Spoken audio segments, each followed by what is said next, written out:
Hi, Facebook, and later YouTube.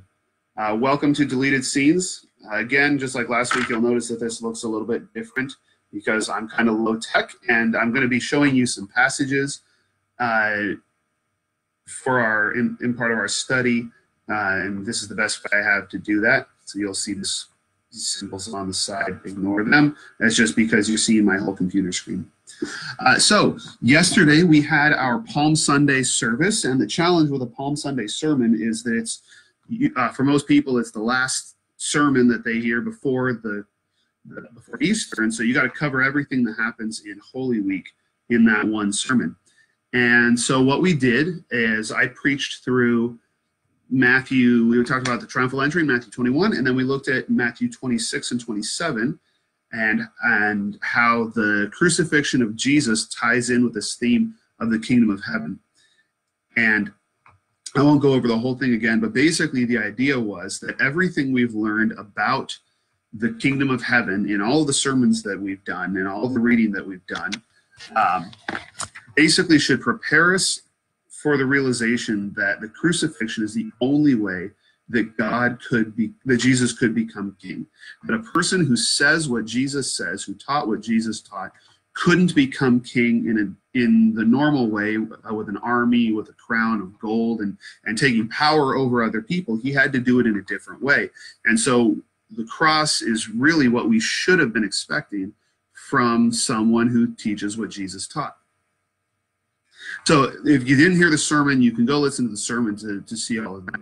But when I was writing that sermon, I ended up with a whole lot of material that I didn't use because I had all this that part of me wanted to go through to show that the gospel writer, Matthew, was writing this story so that you would connect this with the coronation. I didn't invent this idea, certainly not, of looking at the crucifixion as Jesus being crowned king. And when it was finally pointed out to me, it just seemed so obvious. But of course I hadn't seen it before. But it's so clearly all throughout this story. And so what I want to do is I want to spend a few minutes. First of all, I'm going to explain the structure of the story and how that makes us look at Jesus as being crowned king. Then I want to look at some of the Old Testament references that Matthew is using so that you'll see that all the way through this story, over and over again, it's this issue of, is Jesus a king? So let me lay out for you what would typically happen when a person became king. And that would mean one of two things. Either a person who wasn't king got crowned king, or a person who was already a king conquered somewhere new and became their king. Either way, there was a historical precedent for what that would look like. And typically it involved a procession. The king would lead his army into the city, make a big show to show everybody, especially if he conquered them, he wanted these people to be afraid of him. He wanted to show that he was in charge and that they better not mess with him. And so he would march his army through the city. He would ride the biggest stallion. He would wear the best clothes, and he would proceed through the city. Now, when Roman generals did this, they would also bring exotic animals from the places they'd conquered when they returned home from conquest, and they would even bring the leaders of their opponents. They would bring like a king, the king of their enemies. They would bring him to the city and execute him in front of everybody at the end of the parade. And so they would always have these processions that were very important for showing that this man was in power, was in control, and you should be afraid of him. The next thing that would happen is, or another thing, these things didn't always happen in the same order, but he would go to one of the temples in a pagan city, one of the temples. He would go to a temple and he would make a sacrifice or worship the gods in some way in order to show that he was on good terms with the gods. Then he would have a meeting with the leaders of the city. Sometimes this would happen actually before he entered the city. As he was coming to the city, the elders of the city would go out and meet him. Other times it would happen inside the city. But he would have a meeting with the elders where there would be this official conversation where the new king would announce his power and the leaders of the city would accept it. They would also take him and give him these badges of office A king always had a crown, a scepter, and a robe. It's usually some other signs as well, but these were proof that they were signs of his authority. In fact, the Queen of England, or the Queen of Great Britain, or the United Kingdom, I know what the country's called, Queen Elizabeth, when she was crowned back in the 50s, she wore a crown, she held a scepter, she also held this orb thing, and I don't actually know what that is, and then she had one of those royal robes, or the robes of noblemen, and so we still use that symbolism today. And they would take this person and they would present them before the people. They would show them to the people, and this is the new king, this is the guy. And they would typically also have a parade once he's been given the crown and all the symbols. They would parade him through the city so that everyone could see him, and then they would take him to a place where everyone could see him, and they would put him on a throne so that everyone could see that this was the king, and they would announce, this is the king, this is the king. These were typical things that would happen in a coronation or when somebody conquered a city. This was all symbols or imagery that people were very familiar with. It's similar to we know what's involved when someone is sworn in as king, or sworn in as president. And so if you see a man holding a Bible, or somebody holding a Bible, and another person with their hand on the Bible, putting their hand up, and they're not in court, you know what that means. They're being sworn in. We know that imagery. People reading the New Testament knew that imagery too. And so when Matthew tells his story, they're picking up on this. When Jesus parades into the city in the triumphal entry, they know that that's something a king would do. When he goes through the city into the temple, that's something that a king would do. When you look at the things that happen to Jesus throughout the story, he is arrested, but then he's taken to all of the authorities, the Jewish authorities and the Roman authorities in the city, and he declares to them that he is the king. And we'll look at the language there in a second. But he declares to them that he is the king. So he's met with the leaders, and then he will then Matthew isn't the only one who's doing this. There are other gospel writers who are doing this.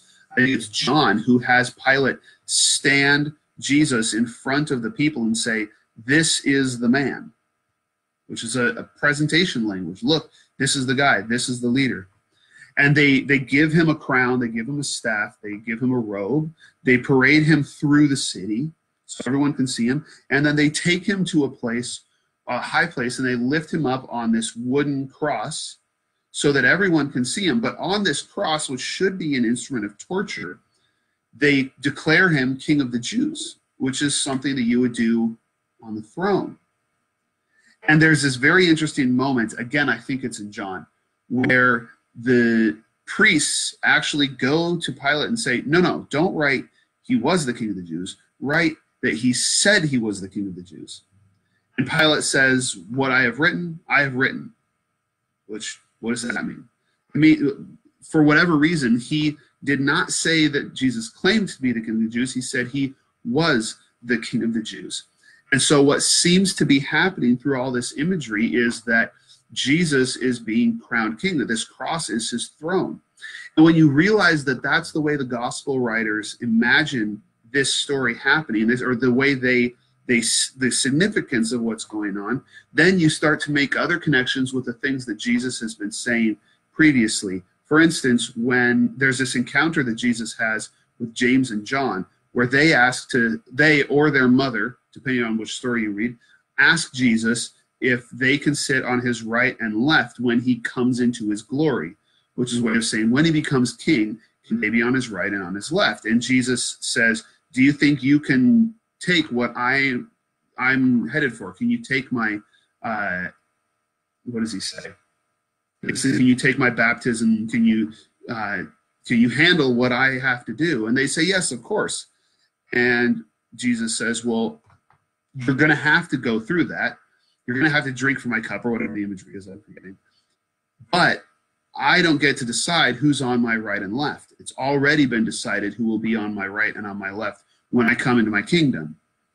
So what is he talking about? I mean, that seems weird and arbitrary or vague. until you realize that Jesus comes into his glory on the cross. And guess what? There's someone on his right and on his left at the cross.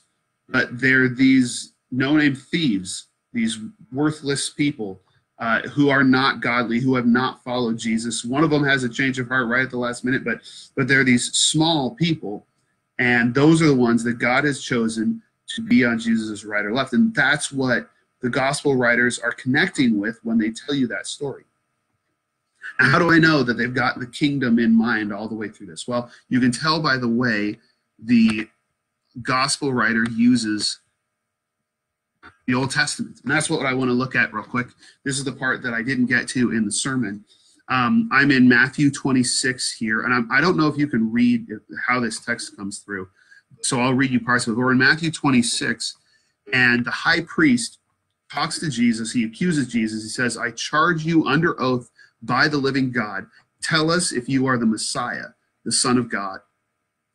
Now, we frequently assume, because later in just a minute, Jesus is going to be accused of blasphemy, that when the priest says, are you the Son of God? He's asking Jesus, do you think you are God? Because for us, the term Son of God has become a divine title, probably because we call Jesus God the Son when we talk about the Trinity. But the truth is that he's not asking Jesus if he thinks he's God. He's actually quoting or referring to one of the Psalms. It's Psalm chapter 2, the second Psalm, which begins, why do the nations conspire in vain, and the peoples conspire and the peoples plot in vain? The kings of the earth rise up, and the rulers band together against the Lord and against his anointed. Now that word anointed in Hebrew is Mashiach, which is Messiah. That's what Messiah means. So when the high priest talks to Jesus, is, are you the anointed one, the Son of God?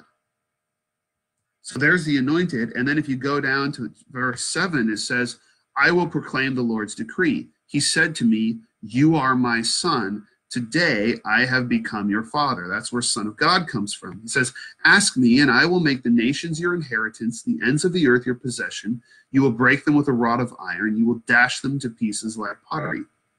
This passage is clearly about a king. It's about David and his descendants being considered the sons of God. And that was a common thing for cultures back then, to consider their kings to be the sons of their God. So when the priest says, are you the anointed one, the Son of God? He's asking, do you think you're the next king? Are you the next king, or the next descendant of David who's going to sit on the throne? And if Jesus had said yes, the Romans would have understood that, and they would have seen that as rebellion. So instead, Jesus says, you have said so. Then he says, but I say to all of you, from now on you will see the Son of Man sitting at the right hand of the Mighty One and coming on the clouds of heaven. Now, if you watched our broadcast last week, you'll probably remember what this is referring to. The Son of Man coming on the clouds of heaven. He's talking about Daniel 7. It says, there before me was one like a son of man coming with the clouds of heaven. He approached the Ancient of Days and was led into his presence. He was given authority, glory, and sovereign power. All nations and peoples of every language worshipped him. His dominion is an everlasting dominion that will not pass away, and his kingdom is one that will never be destroyed. Notice the heavy kingdom language here. So when Jesus responds to the high priest, this is what I was talking about in my sermon. He's not just saying, I'm a king. He's saying, I'm the king who goes into the presence of God, who sits beside him, who's given authority, glory, and sovereign power over everyone, and everyone worships him. He is the king forever over everyone. That's a big deal, and that's why they accuse him of blasphemy, because he's putting himself on a seat next to God, not because he's claiming to be God, although I do believe that Jesus is God. I'm not saying that the doctrine of the Trinity is wrong, but that's just not what's going on here, because the Trinity is so far from what anybody is thinking in that courtroom. Jesus is saying, I'm the king who's going to sit next to God and reign for all time. So again, more kingdom language. Now, if we go into the next chapter, then we see a couple of really cool things. Number one, Again, we see that Pilate asked Jesus, "Are you the king of the Jews?" Because Pilate, this is a kingdom issue for Pilate. He's wondering whether Jesus is a revolutionary, and so he asked Jesus about being king. And when he executes Jesus, it's going to be as the king of the Jews. And when the Roman soldiers mock Jesus, they're going to mock him for thinking he's the king of the Jews. They put a crown on him, they give him the scepter, all that stuff.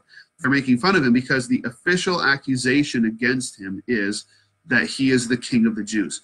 All of this is about kingdom. And there's one last thing that I want to point out. First of all, I want to read you this passage because it's important to understand for where we're going to go next.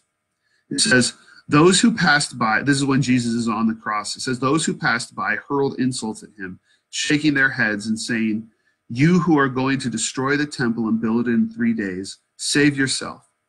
Come down from the cross if you are the Son of God." In the same way, the chief priests, the teachers of the law, and elders mocked him. He saved others, they said, but he can't save himself. He is the King of Israel. Let him come down from the cross and we will believe in him. He trusts in God. Let God rescue him now if he wants him. For he said, "I am the Son of God." So they're mocking him and saying, God will, if he really is the Son of God, God would protect him. Let him rely on God. And then it says, from noon until 3 in the afternoon, darkness came over all the land. About 3 in the afternoon, Jesus cried out in a loud voice, "Eli, Eli, lama sabachthani," which means, my God, why have you forsaken me?" Now that passage, that statement that Jesus makes, people have read a lot into that and have said, well, he must be calling out because this is the moment when God rejected Jesus because he put all the sin in the world on Jesus and now God just can't even look at him, and so he rejects his son. I'm not sure that that's in the Bible. I don't see that actually in Scripture, and it may be that I'm just not thinking of a passage, but I don't see it in here that that's what God is doing. In fact, what Jesus is doing is he's quoting a psalm, and this is a common thing that priests or that rabbis would do, since everybody in their culture, pretty much everybody had big chunks of Scripture memorized, especially the Psalms. Rather than quoting the entire thing or trying to write out the entire thing, they would simply quote part of it, knowing that you could supply the rest. Jesus happens to be quoting the first line of a psalm. Now, even if that wasn't a cultural thing, you could understand that if Jesus is dying on the cross, he's not going to quote an entire psalm. And this one line might be as much as he can get out, and it certainly gives voice to what he's feeling. But why does Jesus quote this psalm? Well, let's look at Psalm 22, because this is very important for understanding Jesus's mindset, what Jesus's interpretation of what he's doing. It begins with, my God, why have you forsaken me? Why are you so far from saving me, so far from my cries of anguish? My God, I cry out by day, but you do not answer, by night, but I find no rest. He's feeling abandoned. He's afraid. He's going to be, he's in anguish. But then he reminds himself, you are enthroned as the Holy One. You are the one Israel praises, and you, our ancestors, put their trust. He reminds himself that God can be trusted. But, he says, I am a worm and not a man, scorned by everyone, despised by the people. All who see me mock me. They hurl insults, shaking their heads. He trusts in the Lord, they say. Let the Lord rescue him. Let him deliver him, since he delights in him. Does that sound familiar? He goes on to describe his suffering. He says, my mouth is dry like a potsherd, and my tongue sticks to the roof of my mouth. You lay me in the dust of death. Which reminds us of Jesus being very thirsty. It says, dogs surround me, a pack of villains encircles me. They pierce my hands and my feet. All my bones are on display. People stare and gloat over me. They divide my clothes among them and cast lots for my garment. That's a clear reference to Jesus. Clearly, these events are connected.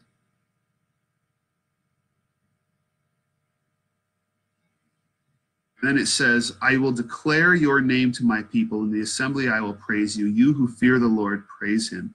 All you descendants of Jacob, honor him. Revere him, all you descendants of Israel. For he has not despised or scorned the suffering of the afflicted one. He has not hidden his face from him, but has listened to his cry for help. So it seems to say that God did not turn his face away from the person who's singing this psalm. But the most important passage for our purposes comes in verse 27. All the ends of the earth will remember and turn to the Lord, and all the families of the nations will bow down before him. For dominion, that's the Hebrew word there is the word for kingdom. For the kingdom belongs to the Lord, and he rules over the nations. So among the other things that are going on in this psalm, what seems to be happening is that the psalmist believes that his suffering will somehow serve to build God's kingdom. That because of what's going on, because of his suffering, and because of God's actions through his suffering, God will become king and the kingdom will be restored. This seems to be what's on Jesus's mind. And of course, the words that he uses gives voice to his suffering. I'm not saying that Jesus is being a stoic theologian while he's on the cross, but the emotional impact of this psalm is not simply, I've been abandoned by God. In fact, it's not, I've been abandoned by God at all. It's to say, God, I'm waiting for you to step in. I'm waiting for you to vindicate me because I know that what I'm doing is building your kingdom.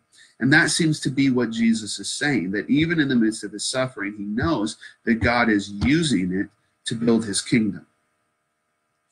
But what you see throughout all of the imagery that's going on, the way the story is told, the way the Old Testament passages are being used, Matthew and the other gospel writers are crafting this amazing story.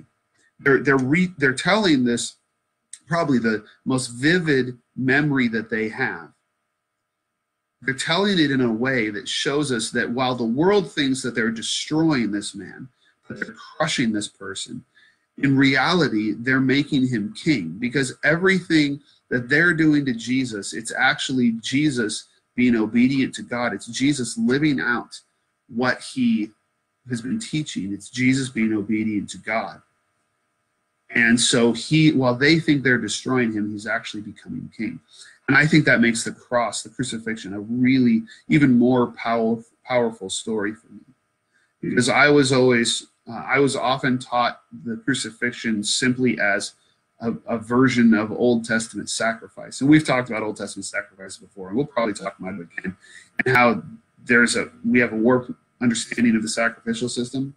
And I don't think that's quite the connection that's going on. But for me, a very powerful connection is this connection with the kingdom, especially considering the fact that Matthew has been talking about the kingdom of heaven over and over again throughout his gospel. And so clearly for Matthew, this is a dominant theme in the message of Jesus. When Jesus preached the gospel, remember he said, repent, for the kingdom of heaven is coming. And the kingdom of heaven comes through Jesus's obedience to God through his death on a cross. I hope this has been interesting for you, edifying for you. I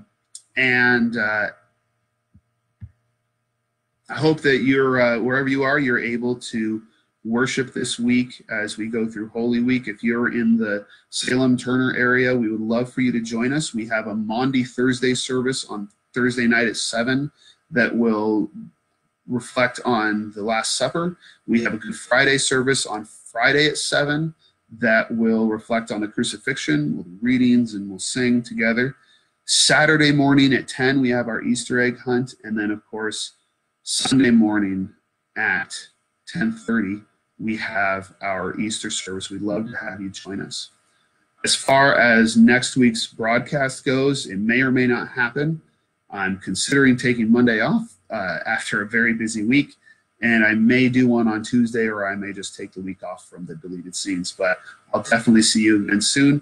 I would love for you to tune back in and listen to what we have to say then. Thanks so much for watching, and may you have a blessed Holy Week.